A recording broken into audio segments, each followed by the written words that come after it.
I want to start today by putting a name to a very specific feeling. Okay. It's a sensation I think most of us know really, really well. Maybe we're even a little addicted to it. I think I know where you're going with this. It's that jolt you get the moment you wake up, before your feet even hit the floor, and you feel like you were already late. The alarm clock hasn't even finished ringing, and you're already behind. Right. It's this low level hum of anxiety that just says you are falling behind. But the weirdest part is if I really pushed you on it, you probably couldn't tell me what you're falling behind on. It's Yeah. just this manufactured urgency. It is. It's everywhere. Yeah. And in the material we're looking at today, the author argues that we usually internalize that feeling as, a personal failure. We think, oh, I'm just disorganized. I need to optimize my morning routine. I needed a better productivity app, all of that. I've definitely been there. I'll buy a new planner, drink more coffee, tell myself I just need to hack my way out of the overwhelm. But the source text we are diving into today, it just flips that diagnosis on its head. It suggests this feeling of things being wrong or unnatural. It is a mood disorder, and it's definitely not a failure of your time management skills. Okay, so what is it? It's a structural violation of biological reality. Whoa, that is a heavy phrase, a structural violation of biological reality. It is. So we're looking at a philosophy called nature as reference. And I have to be the skeptic here for a second. When I saw that title, my immediate reaction was, okay, is this going to be a manifesto telling me to throw away my smartphone and move to a yurt and eat berries? Because, I like my Wi-Fi. That's the most common reaction for sure. We hear nature and we immediately think backward. We think primitivism. Right. But this text is actually a very sophisticated systems analysis. It argues our modern exhaustion comes from a really specific engineering mistake. Which is what? We are trying to build over nature instead of with it. So it's not about rejecting technology. It's about the operating system we're using. Exactly. It's about reference. Yeah. What are you referencing when you build your life or your economy? Okay, so the core argument starts with this distinction between sufficiency and scarcity. The text gives a list of what nature provides as a baseline. And honestly, I expected the usual survival basics, air, water, food. The standard survival kit. Right. But the list goes further. It says nature provides air, water, and food, yes. But then it adds rhythm, rest, connection, and regeneration. And that addition changes everything. It calls these elements foundations, not luxuries. And if you really sit with that for a second, it's a radical economic statement. I mean, in our current model, how do we treat rest or rhythm? We treat them as rewards. You grind for 50 weeks so you can get 2 weeks of rest. Exactly. You work until you burn out, and then you earn a break. Right. Rest is the prize at the finish line. But biologically, this text argues that's completely backward. Yeah. Rest, rhythm, connection, these are the starting lines. They're physiological prerequisites for any functioning system. If you take away air, the system dies immediately. If you take away rest or rhythm, the system collapses just as surely. It's just on a slightly longer timeline. It reminds me of how we treat server farms. You don't say, if the server works really hard, we'll let it cool down as a treat. No, of course not. Cooling is a baseline requirement for the machine to even run. That is a perfect analogy. If you try to run a machine without oil or cooling because you think those are luxuries, you break the machine. Humans are no different. When we treat rest as a reward rather than a baseline requirement, we're basically trying to run a high-performance system while denying it the physics it needs to operate.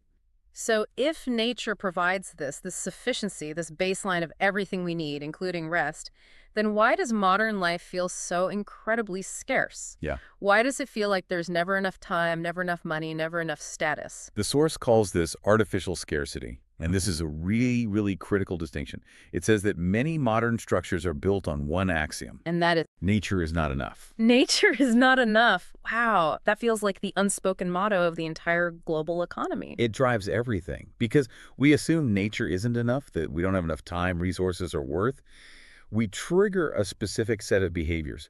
The text lists them out. What are they? Excess consumption, constant comparison, that manufactured urgency you mentioned, and hoarding. Hoarding really stood out to me. We usually think of hoarding as a physical thing, like stacks of newspapers in a living room, but this feels different. It's psychological. It's systemic. Think about the digital economy. We hoard likes, we hoard status, we hoard connections. Why? because we're terrified the flow will stop. I see. When you trust that the environment is sufficient, that the sun will rise, the soil will regenerate, you don't need a hoard. But when you build a system based on the idea that everything is shrinking, hoarding becomes the only rational response. This is where I want to push back a little there on the nature is good, modern life is bad idea. The text talks about competition. Isn't competition natural? It is. I mean, trees compete for sunlight, wolves compete for territory. Isn't a little bit of dog eat dog just biology? The text actually anticipates that objection. It says competition is not inherently evil. It's not suggesting we all just hold hands and sing Kumbaya, Okay, good. but it makes a crucial distinction. It's about competition driven by real need versus competition driven by artificial scarcity. Break that down for me. What's the difference? Real need is finite. If a lion kills a gazelle and eats it, it stops killing. It's full. The competition ends because the need is met. Right. But artificial scarcity is infinite. There is no amount of money or followers or market share that ever signals enough to a corporation or an algorithm. So the competition never, ever has a finish line. Precisely. And that creates a state of perpetual war. That's what leads to that anxiety we talked about at the start, the fear of falling behind. You can't ever stop running because the race is designed to be endless. The text has this one line that really struck me. These dynamics feel unnatural because they are. It's just so validating for that little internal alarm bell we all ignore. It's giving you permission to trust your own nervous system. So let's talk about that alarm bell. The text pivots into why this endless growth, this grind, feels so physically draining. It introduces the concept of feedback loops. Yes. This felt a bit technical at first, but I think it's the key to the whole argument. It is the mechanism of the problem. The text states it very simply. Nature is self-correcting. Artificial systems often resist correction. Resist correction. What does that actually look like? Well, think about latency, the delay between an action and its reaction. In nature, feedback is usually tight. It's immediate. Like what? If you touch a hot coal, you get burned instantly. You pull your hand away. The system corrects you to prevent more damage. Right. Pain is the signal to stop what you're doing. But in a lot of modern artificial systems, we do everything we can to suppress that feedback or just push it off into the future. Can you give me an example? Sure, look at the financial system. If a company takes on way too much risk, the natural feedback would be for it to fail. Okay. But instead, we might use cheap credit or bailouts or, accounting tricks to delay that failure. We suppress the signal. So we take a painkiller so we can keep running on the broken leg. Exactly. And that leads to what the text calls unhealth.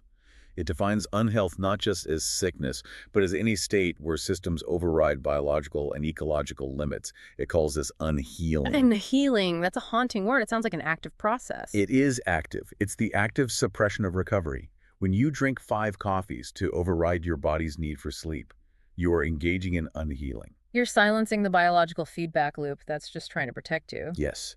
And the text argues that because we numb the signal, the eventual crash is so much worse. In nature, small fires burn out the underbrush, which is healthy. In our system, we suppress every small fire until we get a catastrophic inferno. The source provides these 2 lists that I found really helpful for diagnosing this in our own lives. It compares coherent systems to incoherent systems. And I want to run through these, but instead of just listing them, let's apply them to something like the gig economy or maybe a high-growth startup. That's a great test case. So let's look at the coherent list first. Number 1, works with cycles. Okay. Number 2, respects limits. Number 3, restores balance. And number 4, reduces harm over time. Reduces harm over time. If I apply that to, say, a delivery driver working for an algorithm, does that job reduce harm to their body or their car over time? I think we both know the answer is usually no. It wears both of them down. Which brings us to the incoherent list. Exactly. Number 1, demands constant expansion. Number 2, externalizes cost. Ah. And number 3, replaces sufficiency with status. Externalizes cost. That's the big one for the gig economy, isn't it? It's the very definition of the business model. In nature, there is no external. If a wolf pack overhunts, they starve.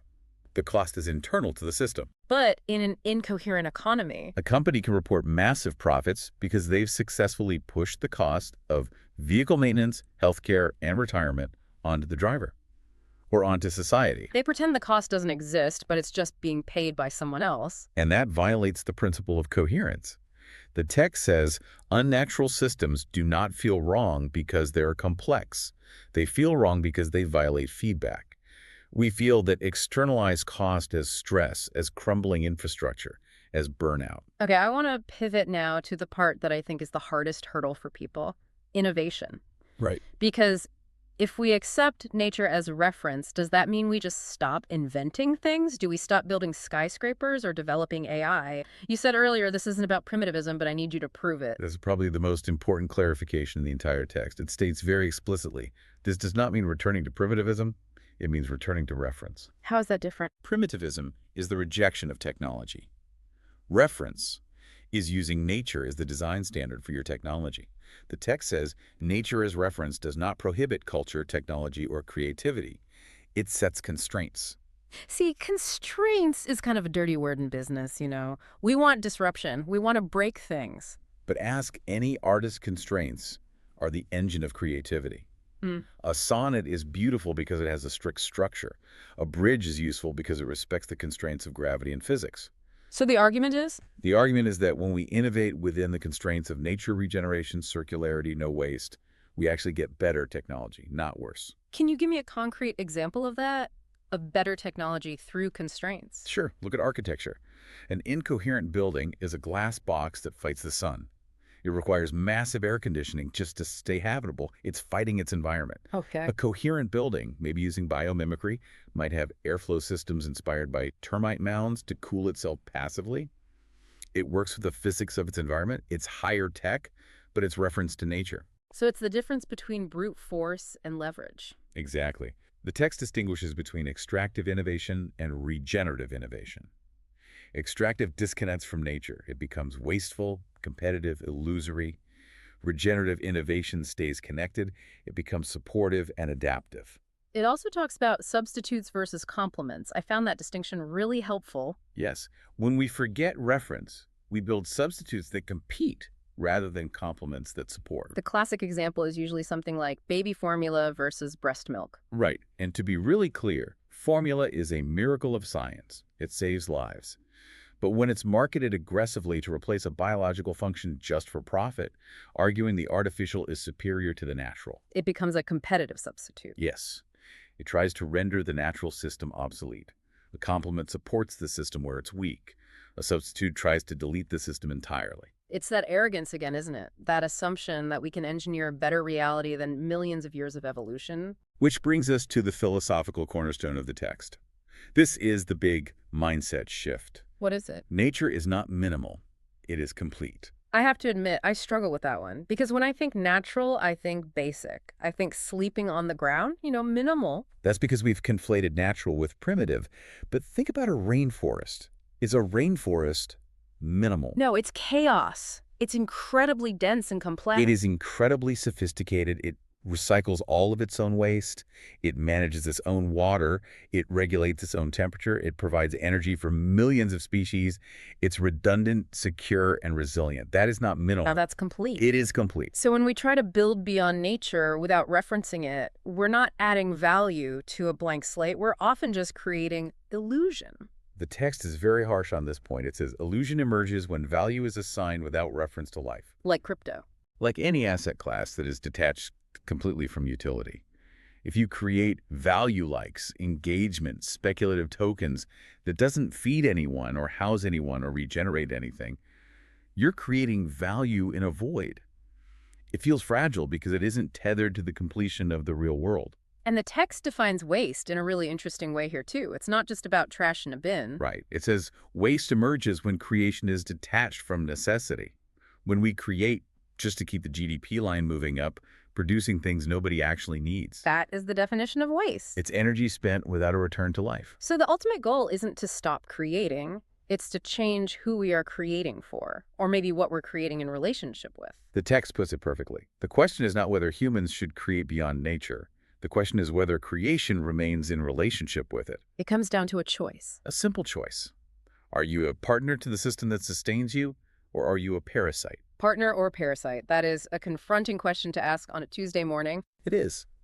But it's also liberating, I think. Yeah. Because if you accept that nature is sufficient, that it is complete, You don't have to constantly panic about filling a void. The void isn't actually there. It goes right back to that anxiety we started with. If I believe the world is lacking and I have to fill it, I'm stressed. If I believe the baseline is solid, I can just build on top of it. That is the shift from scarcity to sufficiency. Yeah. Success isn't escaping nature or overcoming it. Success is coherence. It's building a life or a company or a routine that reduces harm over time. So, as we wrap up this deep dive, let's try to synthesize this for the listener who's maybe commuting right now or sitting at their desk.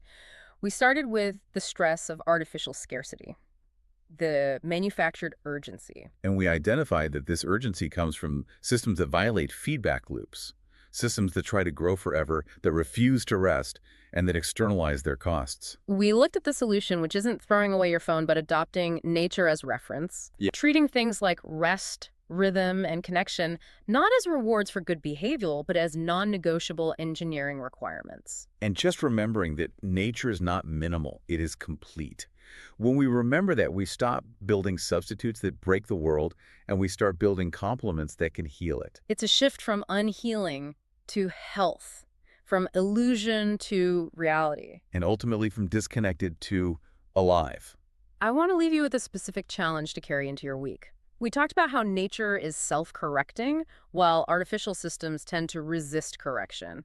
I want you to audit the systems in your own life. Look at your workflow, at your job, look at your diet, look at your household budget, and just ask yourself, which of these systems naturally balance themselves out? And which ones require you to constantly pour in energy, caffeine, debt, willpower just to keep them from collapsing? If you start pushing, does it recover or does it crash? Hmm. If it crashes, that is where your artificial scarcity is hiding. That crash is the feedback you've been suppressing. And maybe listening to it is the first step back to reference. Thanks for diving deep with us today. Go find some rhythm. And remember, rest is a requirement. We'll see you next time.